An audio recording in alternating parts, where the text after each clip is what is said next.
Hello, my tacos and my tacos to be. I'm here to give you a rundown of the Jaina fight, both positioning and Weakauras and stuff like that. So to kick off this rundown, I'd like to start with the Weakauras. It's quite quick, but some of them are really important, and it's important that you know what each one does and whether you need it or not. So let's get into the Weakauras. When you get this package from me, it's gonna clutter your screen. There's so much in this package and you're not gonna need all of it, but some things are really important. So I'm just gonna look at them one by one and tell you if you need it or not. So first one, barrel explosion. Whether or not the barrel is gonna explode in the second phase and when it's gonna explode could be useful. Just keep it, I'd say. If you don't want it, you don't have to get it. This one is very important. Last phase, Heart of Frost is the killer of the raid. This one shows you whenever it ticks, so have it and make sure you're out of range of people whenever this bar is about to drop to 0. Really important. This one, useful, keep it whenever you have Siegebreaker Blast on you. You know when you get it, you run out of the raid, easy. This one, very important. Circle around your character and whenever you're out of range of people and you're about to freeze because you're out of range of them. This bar shows you the remaining time. It's much easier like this than having to look at your timers. Easy. This one, extremely important in the raid. Second phase, you're baiting the glacial raid to point at the wall. This one starts at 5 and goes down to 0, and whenever you see it pop up in your screen, you just move between the boss and the wall. So you can always bait the glacial raid into the wall. Very important.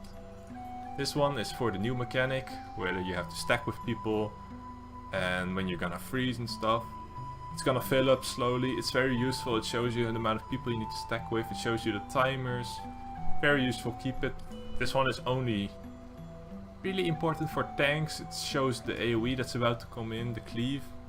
Might be useful for melee DPS if you feel like you get caught by it often, but you shouldn't ever be in front of the boss, so might be only useful for tanks. This one, really important and really useful. In the first intermission there's these ads next to Jaina and around Jaina, and because it's so foggy you can't really see them, but there's this line between you and the ad within like 40 yards range, and it just shows you where she is and where they are. Really useful, keep it. This one, pretty useful if you get avalanche. Whenever it hits a white bar you're gonna like drop this circle on the floor, so this is really useful to know when you're gonna drop circles or when it's over and stuff like that. Cannon sequence could be useful if you struggle with knowing when fire is about to come in. If you don't struggle with it, you can remove it. I'm gonna keep it anyway because people stack on me, so I need to make sure when to move and when not. And I think you can always add a sound on it. I use sonar sound, it's very useful. Always a common sound in Weakauras. Ballista real timer is not important if you're not doing ballistas. You can remove this instantly, unless you're doing ballistas. If you're doing ballistas, this basically starts a timer after you shot your ballista, and when it hits 0 you can shoot your ballista again. Bombs, not important. We should never have them, so you can probably delete this. I might assign one person to bombs who should probably keep this in case we do get bombs, so they know if we have them or not. This one is unimportant. You can remove it. It just shows you how many ads you have in phase 1, but they should be gone the moment they spawn, so kind of unimportant. Ring of Ice, very useful. Whenever she uses Ice Ring in the first phase, this just shows you when it goes off, and if it's really foggy you can see her cast bar and stuff. This could be really useful. It also shows you the detailed timer of when it's about to go off. So you can really dip your toe in the fire, like at the 0.2 second mark, and then instantly move out again. Really useful. Heart of Frost, extremely important, just like the Heart of Frost tick bar. This one shows you whether you're safe or unsafe. Safe means you're out of range of other people. Unsafe means you're in range of other people and you always want to be safe. So this one is really useful. Ship side active icon, haven't really seen it that much in action. It's kind of unimportant because I usually call out whether the boat is left or right. you don't really have to know, so kind of unimportant. Weakaura battle with broadside can be useful if you're not very attentive to whether you have broadside or not. This one just shows you, okay, I have broadside. The kill barrel part is kind of meh, because you're not always killing barrels with broadside. Sometimes you are. But yeah, keep this if you wanna like know when you have broadside and stuff.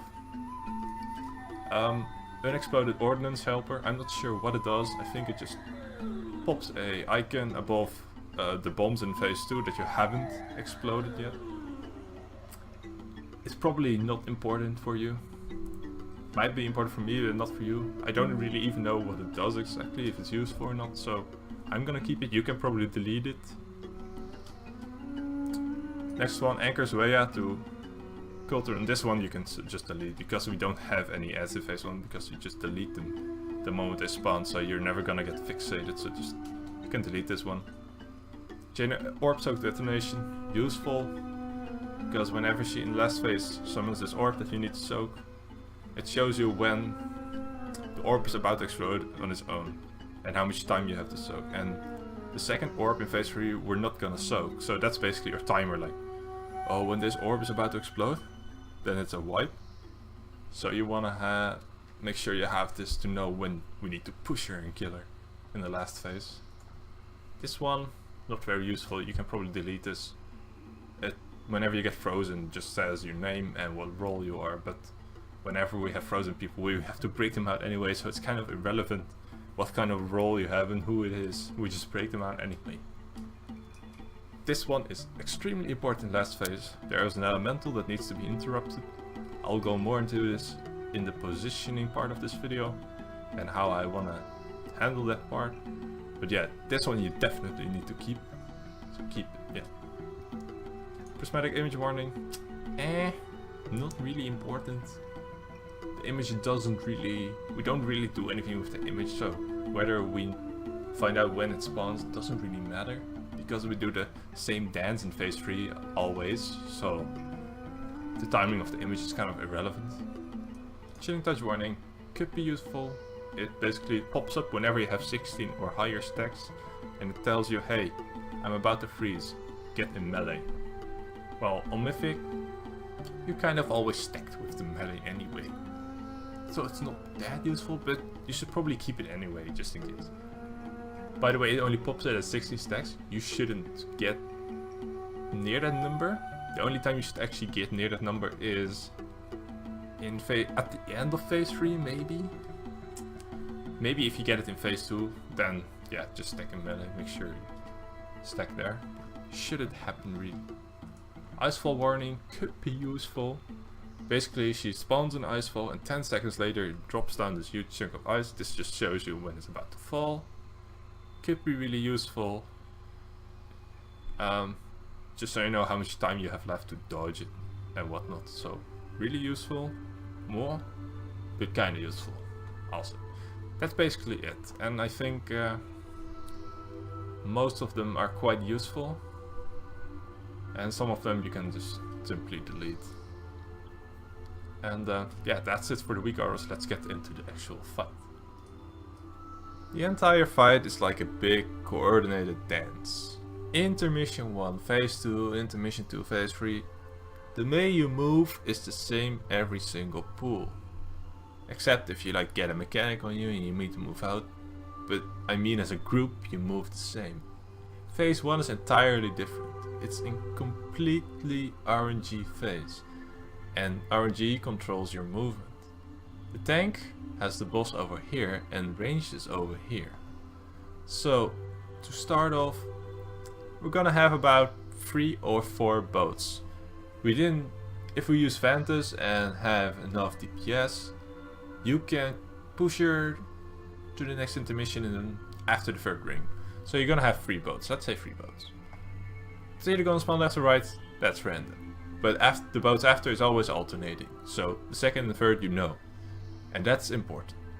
So if the boat spawns on this side, we all move to the other side of the boat.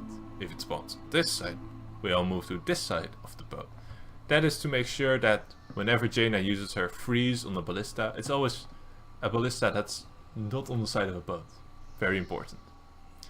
Next, if you get avalanche, you either move backwards or you move to the side and then backwards and then make like a circle back to the ranged group. If you're the tank, you simply put the avalanche in the back area of the boat because you're tanking over here, so you can easily put it over here. You can even run up the stairs and then jump off. And if you're melee, you should like try and put it between the ranged and the melee. There should be enough space. You can maybe even possibly put it on the sides over here. Should be perfectly fine. So anyway, phase 1 is kind of RNG mess, so I don't want to get too deep into it, but it's just those things that you need to think about. If the boat is on this side, everybody moves to the opposite side. We do that to bait the fire there, so the fire doesn't go on the catapults on the side where the boat is. So that the people who have to shoot the catapults, or ballistas I should say, don't have to deal with ballistas that are on fire and can easily clean it up. And yeah, phase 1 is just, you need to experience it, you need to see what's best for you, because due to spell queuing, you don't know what ability is coming in next. Like her cooldowns, 3 of her abilities come off cooldown at the same time and you don't know what she's gonna cast. But there's a slight priority in there. I think she always casts Ring of Ice first, if that's on off cooldown, together with anything else. And yeah, so it's RNG, deal with it. We need to find a good way to deal with the abilities. There's like 10 different ways, I think, but maybe we're lucky and we only get good ways, but you gotta be prepared for the bad ways too. Anyway, Ring of Ice. There's several ways to deal with it. You can use master spells. You can use Revival if you have a Mistweaver. However, in our case, it's probably best to just dip your toe into the fire just before the cast goes off and instantly run out again. I've done it a couple of times. It works perfectly. You can just run in and out. You don't even get rooted. Perfect. Other than that, there's not much movement going on. It's just the same process like 3 times in a row, where you get 3 boats, 3 rings of ice, a couple of avalanches that you need to deal with, and making sure there's not too much fire going on is very important, so you need to get those ballistas done correctly. And tanks need to make sure that they aim their freezing ray at ballistas that are on fire. If we have no avalanches and we actually need the catapult, that's really important. If you have avalanche and you ever see ballista on fire, not catapult, ballista, make sure to run over it to put it out. And at 60% she transitions. We're gonna have a bunch of pulls on phase 1. Because of RNG, probably gonna wipe a lot. Not because it's our fault, but because we didn't see something coming, because it's random. But anyway, 60% transition into phase Intermission 1, I should say. Now, Intermission 1 ain't that bad. It's quick, it's smooth, sweet, but most of all very attention heavy. You need to pay a lot of attention to things that are going on. First of all, when she's transitioning on the boat, make sure you position yourself at the spot where you're gonna jump off. I've seen a couple of times where people are just standing here and there. When the cutscene is over, you're frozen, because the gathering storm debuff that you get where you freeze after 6 seconds keeps going during the cutscene. So you need to make sure you're stacked on this spot with everybody else so you don't get frozen. We jump off, we use a speed totem if we have one. If we don't, we're just gonna run through the hallway, get over here. Now, this is where we split up. This side has 3 images of Jaina. This side has 2 of them. I think they're around here, here, here, this one, and this one. So these 3 images over here, 2 over here, and this is the actual Jaina. So you split up in a group of 9 and a group of 11. Mixed ranged and melee, because ranged have an easier time interrupting, because these images also shoot these orbs that insta-freeze you. You want to dodge the orbs and keep focusing on dodging orbs. That's the most important thing in this phase. If you ever hit the orb, you're instantly frozen, basically screwing over your raid. Now, 1 or 2 people getting frozen is not a wipe, okay? If the rest of the people just do the interrupts on these images and kill them fast enough, and then interrupt Jaina, we can still get you out.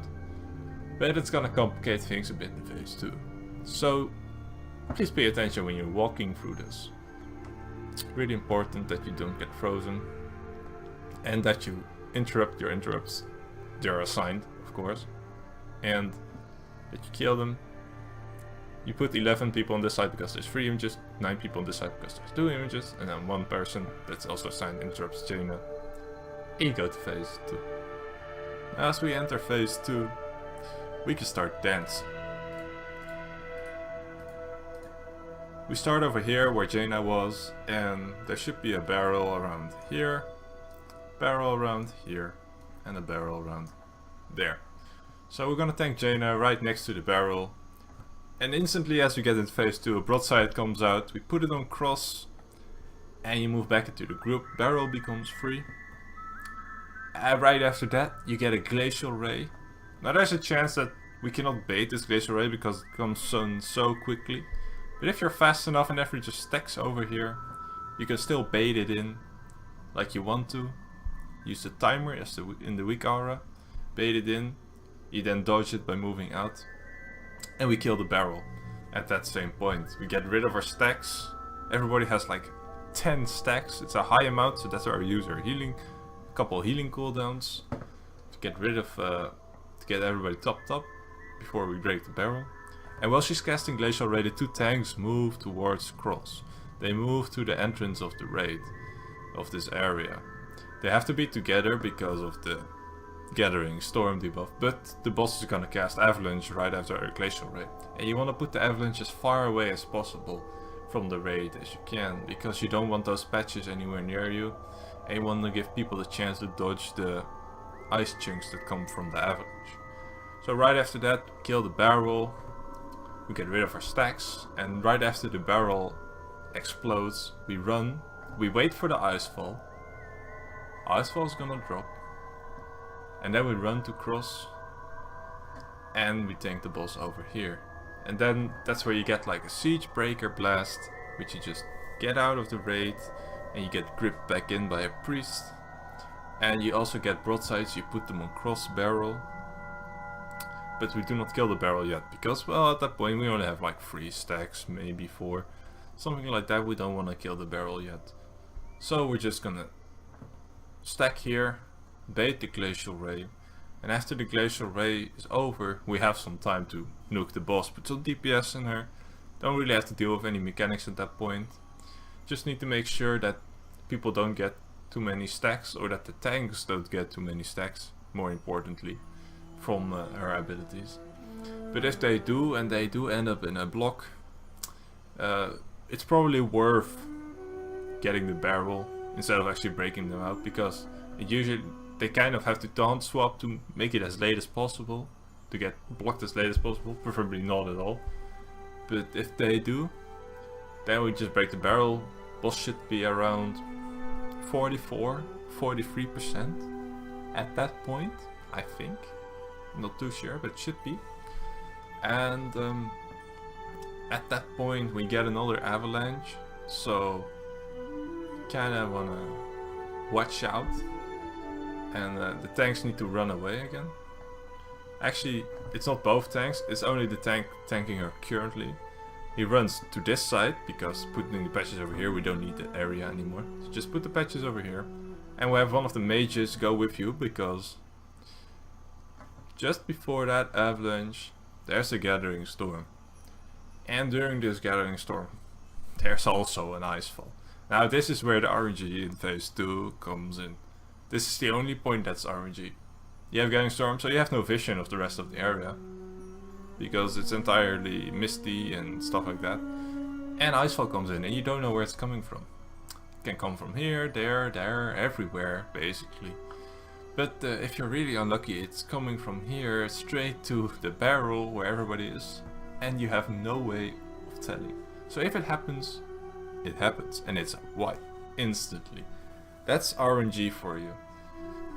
It's just praying that you don't get icefall in your head as you get over here and the gathering storm happens. There's a slight chance that you can actually see where the icefall is coming from, like 1 second before gathering storm comes in, but don't count on it and just pray that the icefall doesn't hit you. It doesn't happen that often, but if it happens, it happens. So after that icefall, gathering storm is over. The monk tank, which we have, and the mage go here, and they just escort the tank. He gets his avalanche over here. They move back. At that point, we move to the wall where the other barrel is, and we're gonna have a fourth broadside. The fourth broadside you put on cross. This one, then this cross. Get the barrel loose, and we pull the boss over here, get another glacial ray, we bait the glacial ray, get out, and then we deal with the rest of the mechanics that happen right there. At that point, it's kinda scary because you also get a siege breaker blast. I think, if it does happen, just run out and get back in. And at that point we should push it to about 36, 35, 44%. We break this barrel, clean our stacks, make sure we move out. We get another icefall at that point. Might hit us, might not hit us. If it does come towards us, we just need to move. If it doesn't, we stay. We make sure we get out of the barrel. So we're about like here. And then we push Jaina to 30%. Intermission 2 begins. At that point, we use Lust and 2-minute cooldowns, not 3-minute cooldowns. You gotta keep your 3-minute healing and DPS cooldowns for last phase. 2 minutes works. Simply because you use the 2 minutes in the Lust and the wall. You don't put everyone on the wall. Some ranged will stay on the boss. And I don't know how many we can keep on the boss. It completely depends on how much DPS do to the wall. So that's gonna take a couple of tries to find out how many DPS we can leave on the boss and how many we put on the wall. But after that we just loot on the wall. We push Jaina to about 28%, something like that. We go through, we find Nephalos. We push his block to about 40-30%. And then we just stop attacking the block. You kinda wanna... most people do strat that you have to kill the block before a certain time expires. That's what you do when you have 4 healers. If we're gonna run with 5 healers, there's an extra strat where you wait a full cycle, because you're gonna get these stacks again building up. Gonna have 1 stacks, 2 stacks, you know. And you wanna push this block to 30%, then stop. And then when you have about 7 seconds left, 6 seconds left on your debuff, you wanna kill the block. So I'm gonna do a countdown from 10, 5, 4, 3, 2, 1, and then when I say 0, the block dies. And then should also reset our debuff. But instead of having 1 stacks, you're gonna reset it when you have 2 stacks, which gives us an extra 15 seconds in Intermission 2, which should technically let our time warp debuff run out, or time warp buff run out, so we don't actually have to cancel our time warp. Yeah. But if it does happen, we will make a cancel time warp add on a macro. Don't worry. At that point, the hunter, when I do the countdown, when I hit 2 on the countdown, the hunter uses turtle shell, instantly runs to the wall, takes a gateway, and interrupts Jaina the moment the ice block dies. And then we run as hell to this point, where phase 3 begins, and we grip the hunter back into a group. And we get into phase 3. Now phase 3 is a coordinated dance, just like phase 2 and Intermission 2. It's one coordinated dance. Basically what you want to do is you tank the boss here, and you tank the elemental right next to it. Everybody's stacked, And people that got Heart of Frost from the elemental, very important, move out to the back. So you move towards the wall. You're always gonna have 2 or 3 Hearts of Frost. Like when the third one runs out, another person gets it, or something like that. So you're always gonna have 2 or 3. They need to be spread 5 yards, preferably 6, but you need to stay within 10 yards of the rest of the people. And we have this interrupt rotation on the ad. 3 groups of 3. Basically what you do is you have 3 people interrupt the ad at the same time, just in case. Like if you get broadside and you cannot interrupt, then you have 2 people backing you up.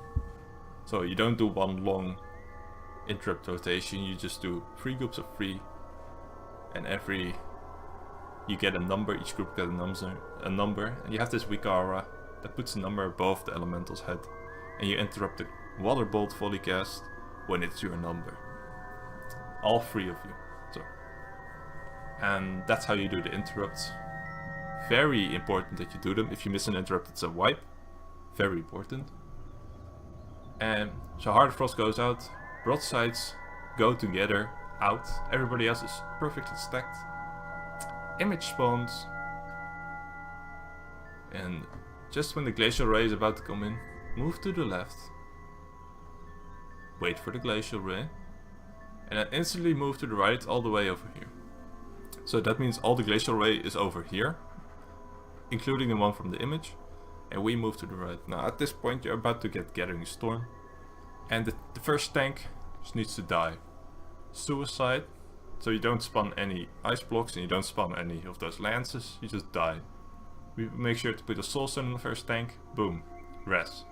For the second tank, dies at the end of the Gathering Storm. Boom, we use an APT from a Restive Shaman, res. At that point, tanks no longer die, they just need to make sure they tank swap properly so they don't get too many stacks. At that point, we just make sure we're stacked over here. Heart of Frost is still behind us, spread out, but also in range to make sure they don't freeze up. And we get a Siege Breaker blast at that point. That person just runs. You run as far as your little feet can carry you. And you drop it off somewhere else. If you have to die for it, you die for it. If you have to suicide for it, you suicide for it. But we have probably 5 healers. So with 5 healers it's able to actually grip you back in after you dropped it off, and we can still save it. That's how 5 healers works. At that point damage is gonna get really high on us, so that's where healing cooldowns come in. We get about 10, 11, 12 stacks at this point. And yeah, we kinda have to just DPS Jaina down at this point, do our interrupt rotation. If we get any more broadsides, just put them on the side. Heart of Frost keeps coming back. Keeps going back, and we also get an Orb of Frost at that point, which we also had before actually, I forgot to mention. The first Orb of Frost, everybody who doesn't have Heart of Frost soaks it. Everybody. That means we have like, what, 16, 17 people inside of it? Perfect, it instantly explodes, done. The second one that spawns is ignored, nobody soaks it, nobody, it just flies, and you want to kill the boss before that second one explodes, because if it does, you're done for. And you're also gonna have 1 Icefall in phase 3. I am not sure if it happens during Gathering Storm. I don't think it does. You just need to make sure you move if you have to. If you don't have to, you don't move. And that's basically where the boss has to die. Around the 14-15 stack mark for us. Just before her second Glacial Ray. And that's the kill. It's a big coordinated dance the last few phases. And yeah, we just need to get that pattern of the dance in our head. Just need to practice a lot. It's mostly gonna be phase 1, where we have a lot of wipes because it's RNG, but considering we already had 3 transitions to phase Intermission 1 after 20 pulls, that's pretty big. Maybe we were lucky with easy phases, but maybe we weren't. Maybe we're just good, you know? So yeah, that's mostly the fight. It's a big coordinated dance, just follow the movement. In phase 2, 3, we're always gonna be stacked together. So you don't really have trouble about freezing. Even if you get like Broadway, you just wait for it to end in 3 or 2 seconds. You quickly move out, drop it off and get back in, so those 6 seconds don't even matter. And yeah, that's mostly it. And if that nets us a kill, I'm really happy. If we can just follow the dance, get the consistency in getting phasing, that's gonna be awesome.